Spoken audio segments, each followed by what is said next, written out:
He's really in trouble. And that's what I call sort of the first impression of something. The second impression, you have to recognize the intention to make up that plan cannot happen without the application of the transients to make up the action. In other words, you have a nice academic plan, but you don't implement them immediately. You're going to build a plan together. So now I want to direct your attention to this first statement, first bullet. First impression, what I call it. And to do that, I want you to read some comments made by Napoleon that have bearing upon this plan and action statement. This is Napoleon speaking.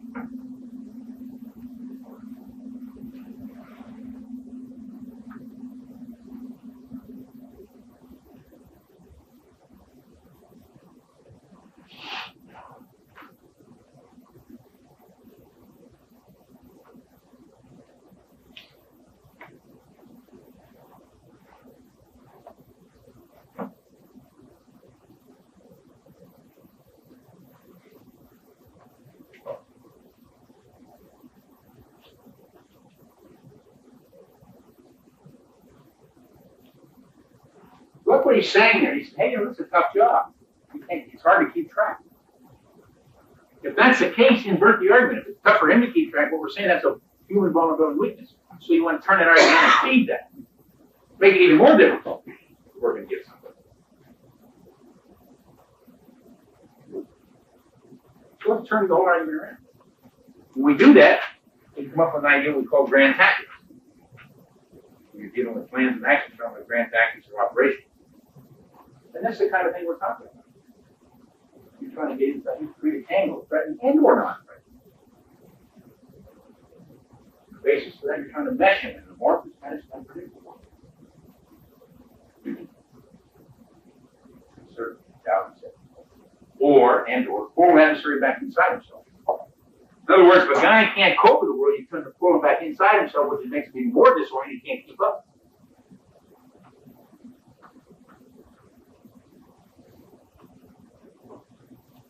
Literally pull him back inside himself. And once you do that, thereby you maneuver. You'd be surprised how people like to pull back inside themselves anyway. System.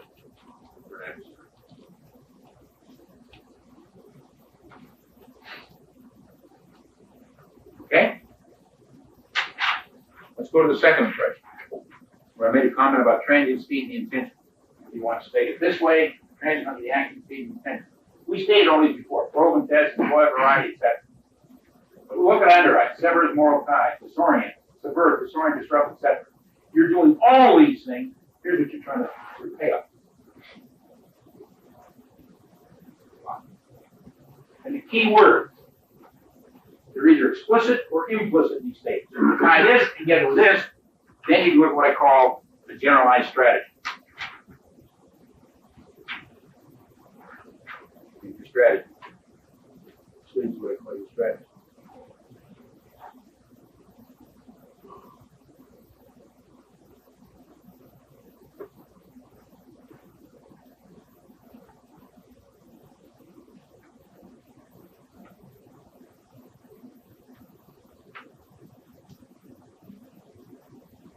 You see, the key idea is that they'll penetrate this system. You can bring that out. We're all the way back to Sun Tzu and work forward. How many times people won't say it? They're all about offense. The offense is nothing. The key idea is to penetrate, get inside the system. His mind, his time, his space, his moral, mental, physical being.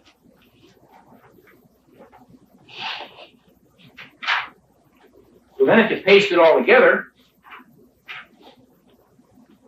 you have your tactics, which feed your grand tactics, which feed your strategy, which feed your strategic aim. And they overlap. It's a penumbra, but it's coherent. They play.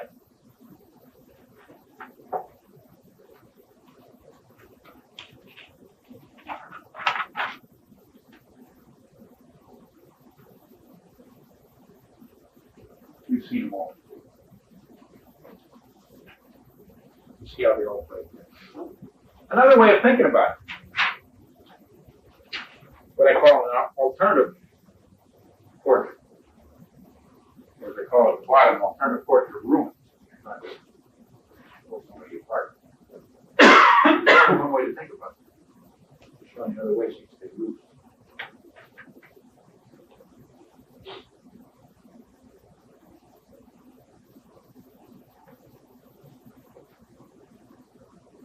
tend to be very, ones we've shown so far, very destructive in nature.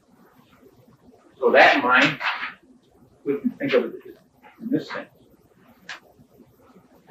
You're synthesizing these things, legal efforts, maneuver, and moral. Here's your idea, and there's your idea. Different ways you can perceive it.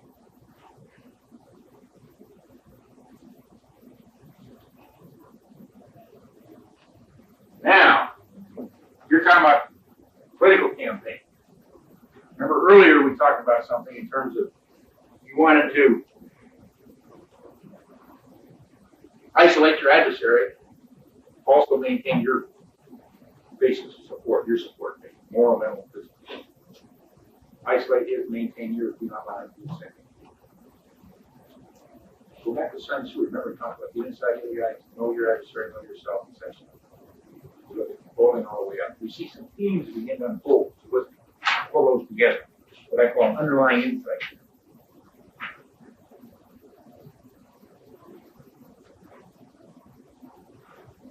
Unless you can penetrate his moral, mental, physical being, sever those bonds that permit him to exist in organic form, then why should you throw the power? Very good.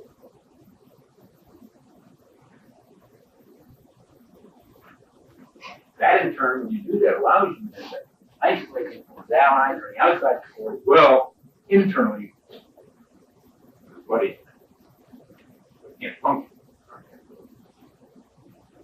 Mainly the aim is really penetration, isolation. And a direct competitive brings something you're a long time, lead to a higher level, And if you look at this, you go all the way back, just reflect upon everything we discussed today, all the way back to Sun Tzu, you just see a theme merge in. Okay? Raising a rather interesting question, which is related to something you asked earlier. How do we connect these notions with the national goal?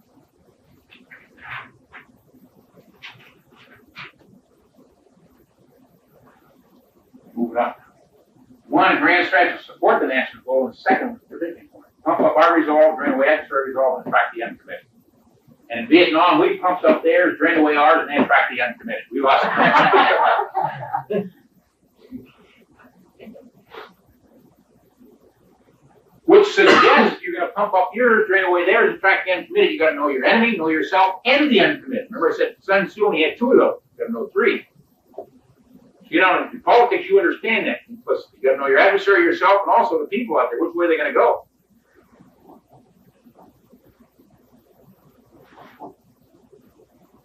End conflict on favorable terms. Obviously, there are.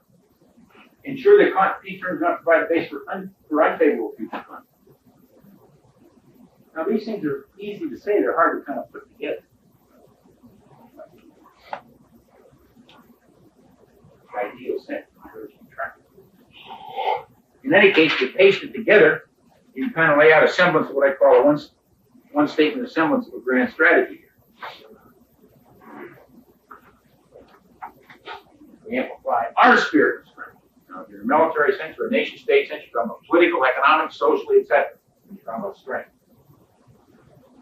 But at the same time, the basis can't be, I'm going to get there. Ideologue or ideologue, whatever you want to call it. Start filtering stuff through this imprint you've got in your brain. It's probably going to hurt you.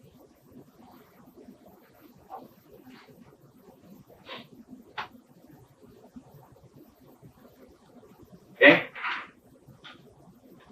Which then leads,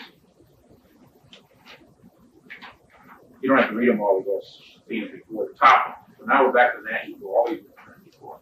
Improve order fitness is an organic shape to cope with never changing environment. That's basically guess what? That's not only a national goal, that's only an individual goal. That goal shows at every level, just like spirit goal.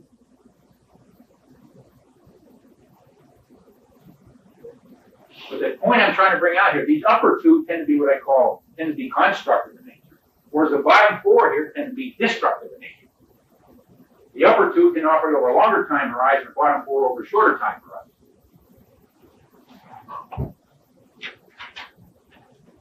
And that's the nature of this note. Yes.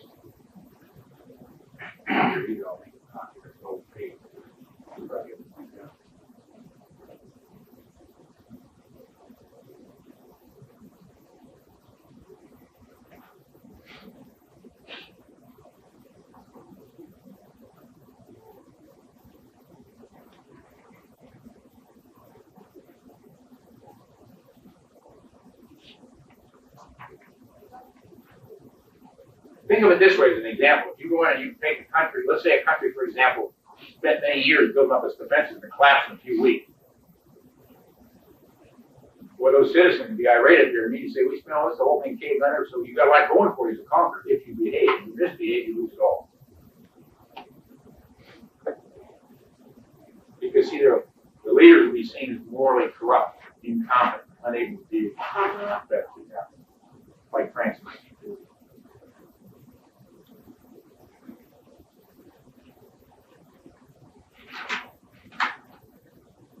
But if you misbehave,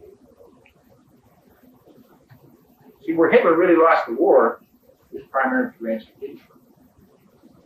So he won many victories, because he winning his victories, he's generating enemy mastered victories. So pretty soon he had all enemies. Because even when he went into Russia, remember, in many ways, the Russian people welcomed, then he came down very heavy handed and he lost all that. Now let's kind of review and expand a little bit differently. I want to go into something here. And then we're going to leave our sentence. Read that chart.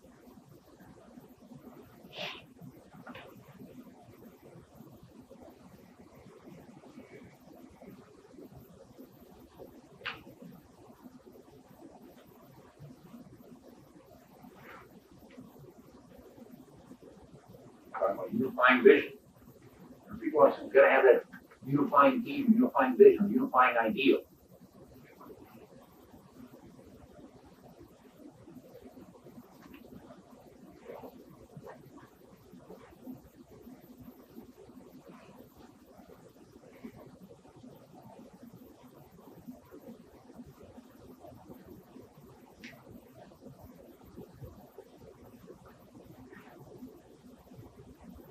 If you get something like that, you got really a lot going for you.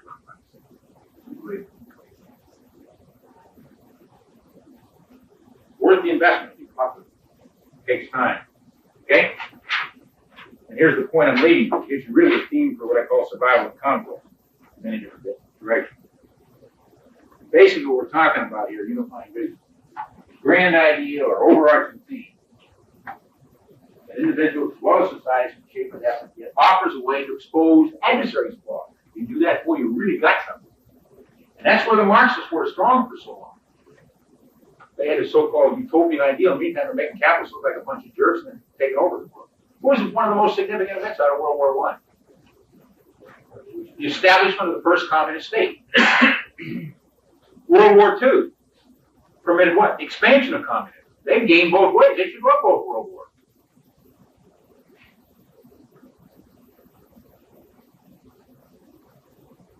And if they're the focus of evil and the evil empire, how do we explain all this expansion? I mean, all people are evil, that's what we should appeal to?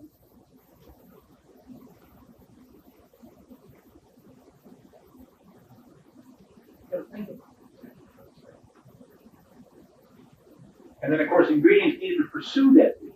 These kinds of things. There's your basic aim. Now, we've got a problem here. If you tend to be this way, you tend to lose this. If you have this, you don't tend to have that. The Russians and Hitler had this kind of stuff, but they weren't able to do this. We seem to be able to do this, but we can't. We have a hard time getting that. In other words, those are hard to put together. But if you can get an external sake, a compelling external sake, like we had during World War II Hitler, then you can have both this and this. In other words, there's something really perceived as a menace to your society. I don't care whether it's other society or something exploding from you. You really make that compelling. You get some going.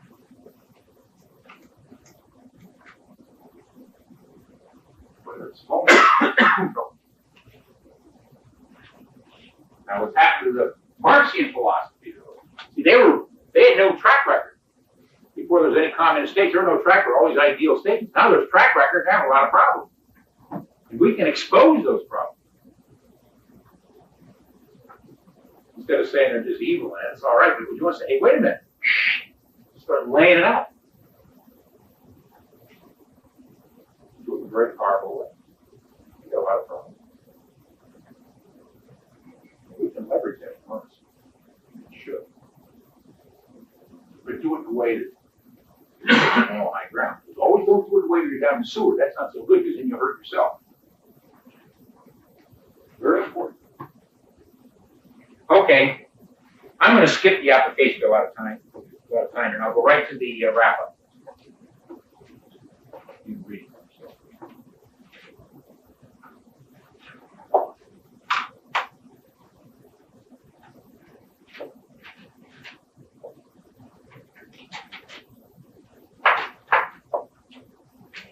Now let's start pacing some things together.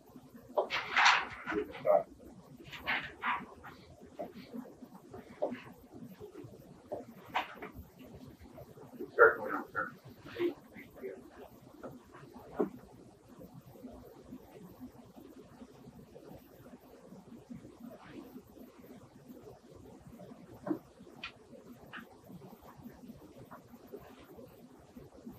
In other words, you want to be the hoser or the hosee?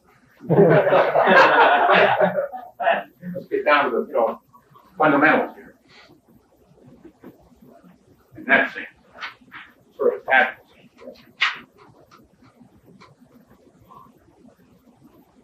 Game, what?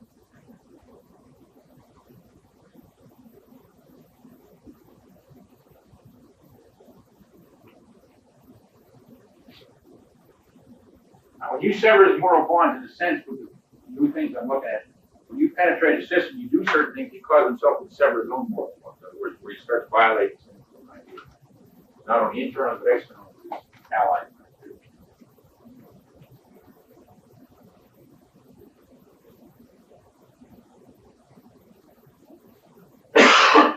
Okay?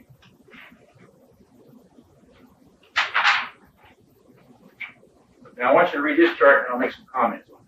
Some implications surrounding these things. I'll make some comments. Know what I'm saying in a tactical sense, remember, multidimensional interaction. They suggest a spontaneous, synthetic, creative, rather than a step-by-step, analytical, logical, and discrete.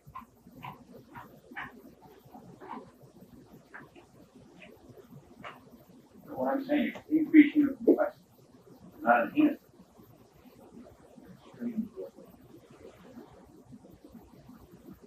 You know how I define complexity? Some people get unhappy about that. I define it differently. That doesn't mean to be, variety is not necessarily complexity. Variety without harmony, then it's not complex. Variety without apparent harmony. I can have variety, but as long as I can see the harmony, then it's not complex for me. But if I can't see the harmony, I got a problem. Variety without harmony. So complexity, one man's complexity may be another guy's harmony. So it's a very personal kind of.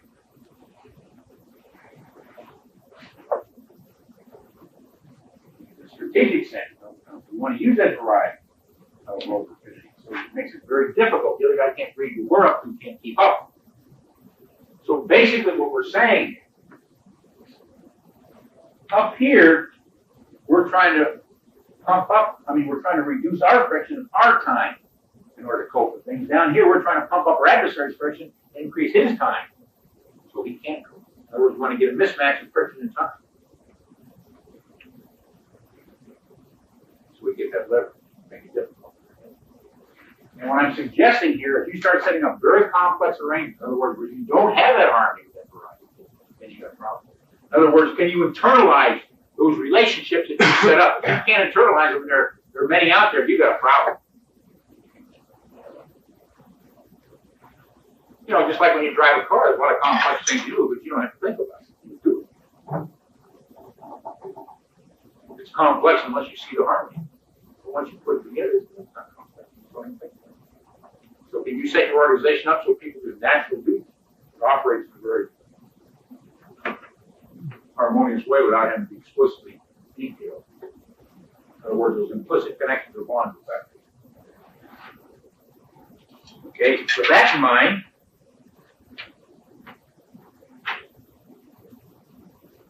we can look at it a little bit differently. An alternative sense. We go back and go over all the subtitles of it. That was fantastic. What we're really saying here is variety and rapidity allow us to magnify our adversary's pressure and stretch out his time to respond to that. Likewise, we have harmony and initiative in our system, we can diminish our own friction, compress our own time to exploit that variety and rapidity.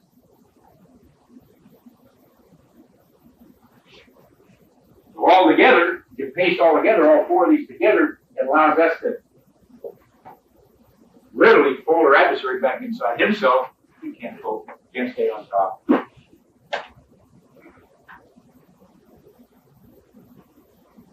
So this tends to be the destructive side, and then you're more of your constructive side here.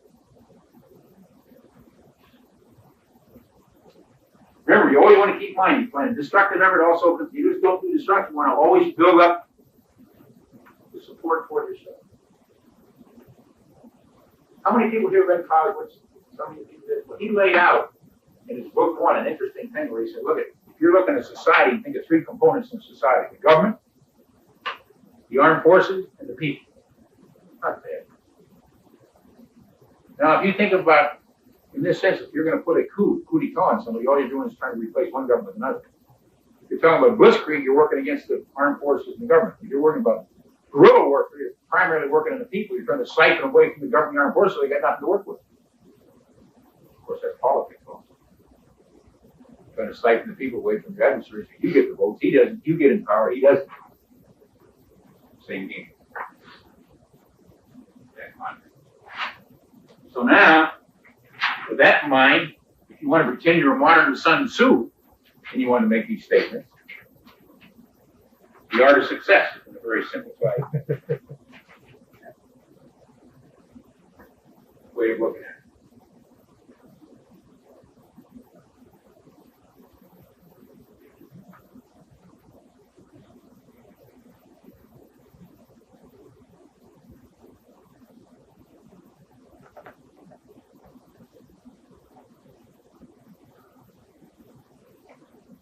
That's good politics.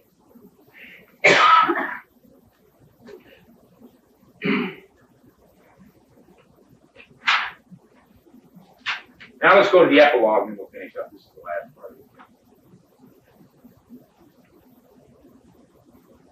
Remember I told you, we were talking about, I had sort of unsettled when I started thinking online about the so-called principles of war. These things are unfolding, make it look different.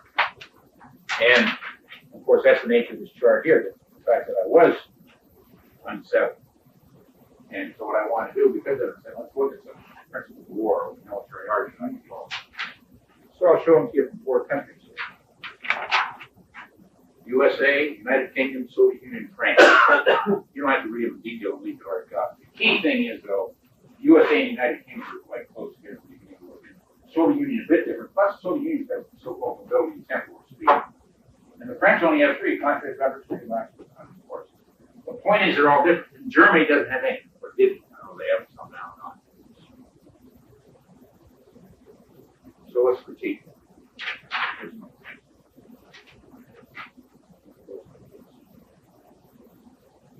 First, it has revealed how the interact or mechanisms are doing. But the second role is more meaningful. Because what I'm saying here, scientific law and principles same for all countries and tend to change over time. The other hand, we know we have different countries for different countries. And over time, we see them change. So if you have a so-called principle of war, think of it this sense. Newton's second law of motion, F equals ma. You know, you don't have F equals ma for one country, something for another country. F equals ma or it doesn't equal ma. Regardless whether you're Russian, Chinese, British, American, or what. Particularly when we see the different principles, some countries don't even have it. They're talking about the same phenomenon. How can they be principles of war?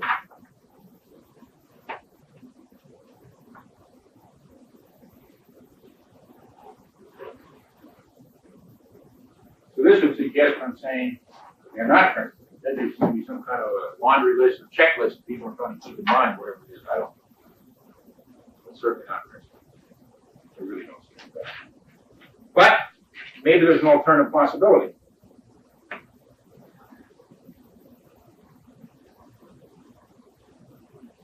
We've looked at a lot of stuff, so why not collect these bits and pieces and assemble them together and see what we have. And here's some things we looked at just to convince Liz. Remember, we want to compress our time and stretch out adversary's time. Invert it. We want to compress his and stretch ours out. Boy, certainly not to deal with. We want to generate these unequal distributions. We basically gain that moral, mental, physical. Whoever you were, certainly wants to get on here. We want to pump down our friction and pump up our adversary's friction. In other words, basically, we're trying to generate all these mismatches in our favor as much as possible. In other words, the idea being to get inside his OODA or inside his mind time space. And if we can realize that gives a base for penetrating his organism, bring about his collapse. At the same time, we want to be able to do this, amplify our spirit. So now we paste all that together. My final chart. Probably wondering when I'm going to get there. What I call a general central theme that we've been talking about here all day.